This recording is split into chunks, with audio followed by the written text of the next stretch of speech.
இந்திரா கிச்சன்லேருந்து இந்திராமா பேசுகிறேன். இன்றைக்கி நம்ம வீட்டில் என்ன ரெசிபினா மசாலா வேர்க்கடலைங்க. மசாலா வேர்க்கடலை எப்படி செய்கிறேன்னு வாங்க வீடியோக்குள்ளே போய் பார்க்கலாம்.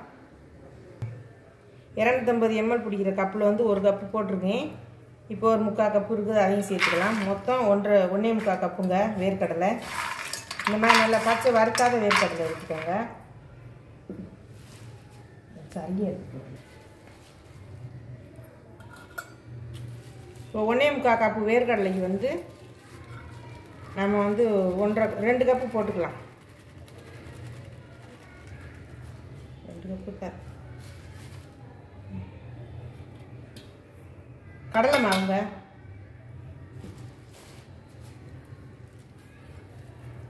ரெண்டு கப்பு கூட தேவைப்படாது. 1.5 கப்பு போட்டுக்கலாம். 1.5 கப்பு கடலை மாவு, 1/4 கப்பு பச்சரிசி மாவு. ஜலிச்சுக்கலாம். ஜலிச்சுட்டு காமிக்கிறேன். இதை நல்லா கலந்து விட்டுக்கலாங்க. அதுக்கு தேவையான அளவு உப்பு போட்டு, உப்பு வந்து ஒரு 3/4 ஸ்பூனு, இந்த சின்ன ஸ்பூனில் வந்து ஒரு 3/4 ஸ்பூன் போட்டுருக்குறேன்.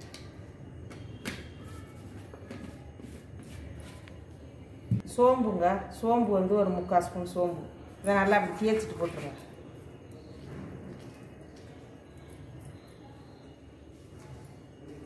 ஒரு 1/2 ஸ்பூன் அளவு பெருங்காயத்தூள்.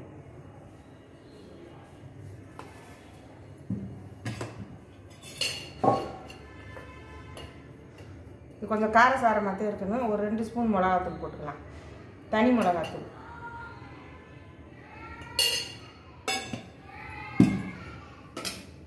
இப்போ வந்து பூண்டுங்க, நசுக்கி வச்சுருக்கேன் பூண்டு ஒரு கட்டி எடுத்து அதையும் சேர்த்துக்கலாம்.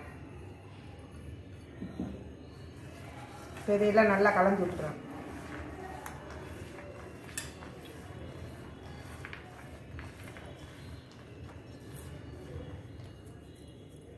கலந்து விட்டு சூடாக எண்ணெய் இருக்குது எடுத்துகிட்டு வந்துடுங்க.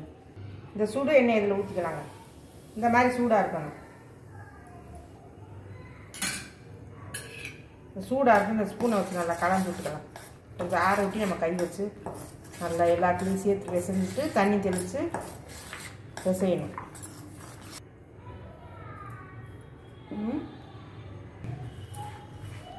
சூடான எண்ணெய் ஒரு குழிக்கரண்டி ஊற்றி நல்லா அப்படி பிசைஞ்சு விட்டுக்கலாங்க. சூடாக ஊற்றினோன்னா கை வச்சிடாதீங்க. ஸ்பூன் வச்சு கலந்து விட்டுட்டு அதுக்கப்புறம் இந்த மாதிரி நல்லா கை வச்சு எல்லா மாவுலையும் நல்லா அப்படி கலந்து விட்டுருங்க.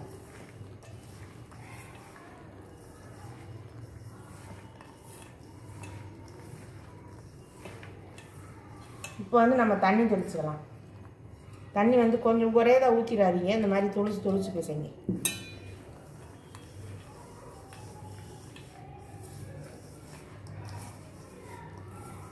மசாலா வேர்க்கடலை நம்ம வீட்டிலேயே ஈஸியாக போட்டுடலாங்க.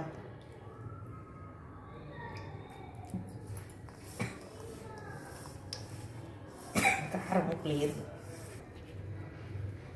இந்த மாதிரி பேசிச்சுக்கோங்க. கரெக்டாக இதுதான் கரெக்டான பதம். இந்த மாதிரி பேசிச்சுக்கோங்க. தெளித்து பிசையணும். இது 1-2 பருப்பு தெரியதான் செய்யும், அதனால ஒன்றும் இல்லை. நம்ம இப்போ அப்படி போடும்போது எல்லாம் கலந்துடும். இப்போ வாங்க, எண்ணெய் காஞ்சிக்கிட்டு இருக்குது, போட்டு பார்த்துடலாம். இப்படி கொஞ்சம் கொஞ்சமாக எடுத்துக்கிட்டு இப்படி 1-2 அப்படி தள்ளி விடுங்க. பொறுமையாக கையை எட்டத்தில் வச்சுக்கிட்டு இந்த மாதிரி ஏன்னா கட்டியாக விழுந்துடக்கூடாது இல்லைங்களா, அதுக்காக தான். கையில் எண்ணெய் தெரிச்சிடாமல் கை க்ளவுஸ் இருந்தால் கூட லைட்டாக போட்டுக்கோங்க. நீங்கள் சின்ன புதுசாக செய்கிறவங்களுக்கெல்லாம் கொஞ்சம் ரிஸ்க்கு தான் இது. கையில் எண்ணெய் பட்டுருச்சுன்னா கஷ்டமாக இருக்கும். ஒரு கை க்ளவுஸ் வச்சுக்கிட்டு இப்படி கையில் மாட்டிக்கிட்டு இது ஒன்றா அப்படி கிள்ளி விடுங்க பொறுமையாக.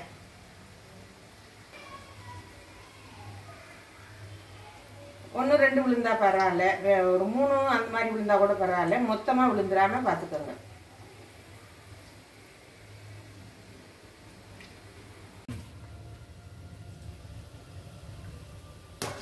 பாருங்க, நல்லா சிவந்துருச்சு, கலகலன்னு சவுண்டு வந்துருச்சு பாருங்க. ஒரு 2 பெரட்டி அப்படியே அள்ளிடலாம்.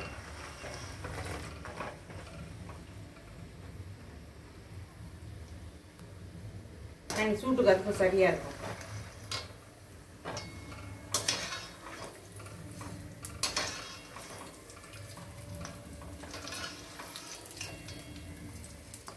ஒரு 3 வேர்க்கடலை வரும் ஒட்டி இருந்தால் கூட பரவாயில்லைங்க. ஒரு 4-5 அளவுலாம் ஒட்ட விடாதீங்க. அப்படி முடிஞ்ச அளவு 1 2 அந்த மாதிரி போடுங்க. பொறுமையாக போடுங்க. கையை மட்டும் தூக்கி வச்சுக்கிட்டு போடுங்க. கொஞ்சம் தூக்கி வச்சுட்டு போடுங்கன்னா ரொம்ப தூக்கி வச்சுட்டு போட்டுறாதீங்க. முகத்தில் விட்டுரும். தள்ளி நெல்லுக்கங்க.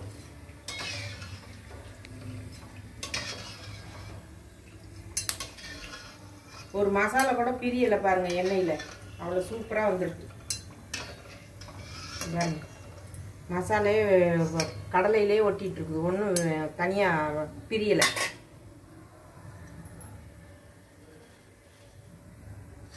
அவ்வளோதாங்க. இப்போ இதையும் நம்ம வந்து போட்டுறோம். அடுப்பு போடும்போது மட்டும் கொஞ்சம் சிம்மில் வச்சுக்கோங்க. கையில் வந்து ஆவி அடிக்கும். அதுக்காக தான்.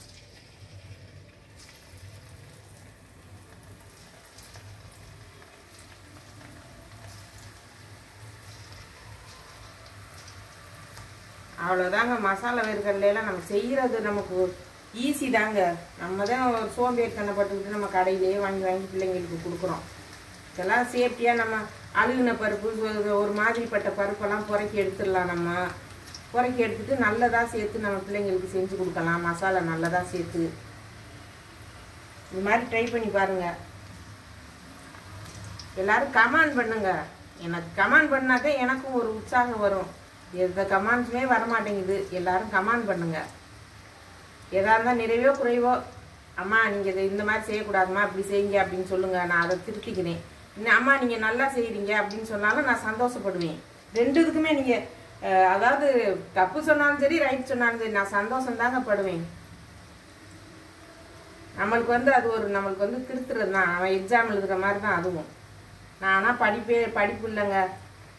அம்மா இறந்த உடனே 8ஆம் கிளாஸ் கூட சரி முழுசாக போகலை.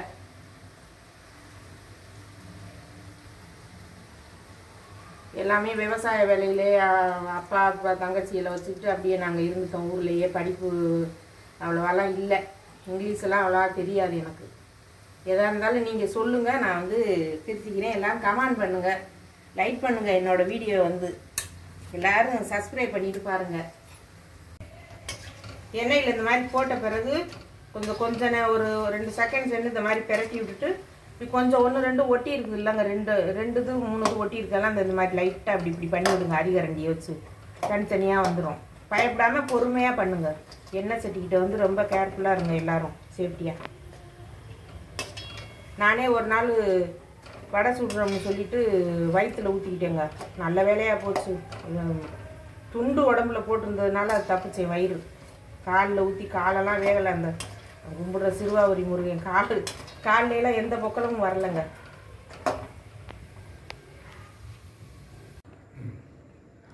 மசாலா வேர்க்கடலை எல்லாம் வறுத்தாச்சு பாருங்க. சூப்பராக வறுத்தாச்சு. நல்லா நம்ம நினச்சி பார்த்ததை விட நல்லா ஒத்தையாக வந்துருக்குதுங்க. பாருங்க, அருமையாக வந்துருக்குது. சூப்பராக வந்துருக்குது. இது வந்து 1 கிலோவுக்கு மேலே இருக்குங்க. வெயிட் போட்டோம்னா 1 கிலோவுக்கு மேலே இருக்குது. 1 கிலோ 100 கிராம் இருக்குது. இப்போ இது வெளியில் வாங்கணும்னா நமக்கு எப்படி பார்த்தாலும் 500 ரூபா வந்துடுங்க. 400 ரூபா வந்துடும் குறைச்சதை பார்த்தா கூட. நம்ம வீட்லேயே செஞ்சோம்னா நல்லா எல்லோரும் திருப்தியாக சாப்பிட்லாம். இந்த வீடியோ உங்களுக்கு பிடிச்சிருந்ததுன்னா இதே மாதிரி இந்த அளவுகளோடவே நீங்கள் செஞ்சு பார்த்துட்டு நீங்கள் சாப்பிட்டு பார்த்துட்டு எனக்கு கமெண்ட் பண்ணால் போதும். இந்த வீடியோ உங்களுக்கு பிடிச்சிருந்ததுன்னா லைக் பண்ணுங்கள், ஷேர் பண்ணுங்கள், சப்ஸ்கிரைப் பண்ணுங்கள், பெல் பட்டனை கிளிக் பண்ணுங்கள். எனக்கு சப்போர்ட் பண்ணுங்கள். எல்லாரும் ஆதரவு கொடுங்க. எல்லாரும் சப்ஸ்கிரைப் பண்ணுங்கள். நிறைய நீங்கள் கமெண்ட் ஒருத்தருமே போட மாட்டீங்க. நிறைய கமெண்ட் பண்ணுங்கள். எனக்கு நல்லதோ கெட்டதோ தப்போ ரைட்டோ நீங்கள் எனக்கு கமெண்ட் போட்டிங்கன்னா எனக்கு நான் அதை வச்சு நான் வந்து கொஞ்சம் ஊக்கப்படுத்திக்குவேன். நன்றி, வணக்கம்.